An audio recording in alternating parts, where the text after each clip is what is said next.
যদি পৃথিবীর ঘূর্ণন মাত্র 1 সেকেন্ডের জন্য বন্ধ হয়ে যায় তাহলে কি হতে পারে?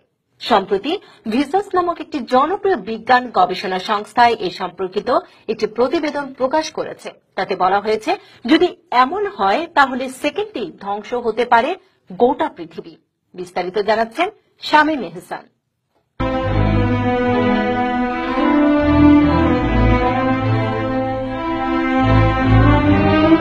সম্প্রতি জনপ্রিয় বিজ্ঞান গবেষণা সংস্থা ভিসাস জানায়, পৃথিবীর ঘূর্ণন মাত্র 1 সেকেন্ডের জন্য বন্ধ হলে ভূপৃষ্ঠের সাথে বিচ্ছিন্ন হবে এর উপরস্থ সবকিছুর সম্পর্ক।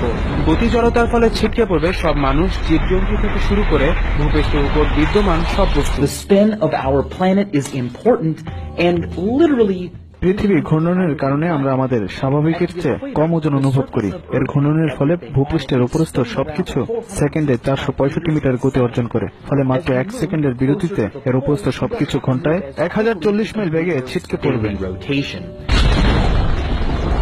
চলমান গতি হারালে ভূগর্ভস্থ অনেক আগ্নেয়গিরির বিস্ফোরণ ঘটবে। বাতাসের গতিবেগ প্রচন্ড বেড়ে যাওয়ার ফলে গোটা পৃথিবীর অধিকাংশ স্থানে আগুন জ্বলতে শুরু করবে।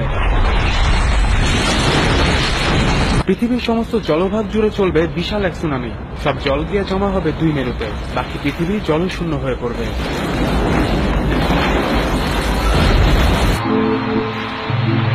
এসব ছাড়াও ঘটবে এক অদ্ভুত ঘটনা। পৃথিবী থেমে যাওয়ার ফলে যেদিকে সূর্য নিকটবর্তী হবে সেদিকে জ্বলে পুড়ে যাবে সব, কিন্তু অপর পিঠে সূর্য না থাকায় শুরু হবে আইস এজ।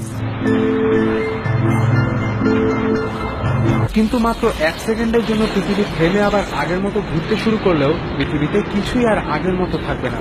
বিজ্ঞানীদের ধারণা, এরপর হয়তো আর কখনোই পৃথিবীতে প্রাণের সঞ্চার হবে না।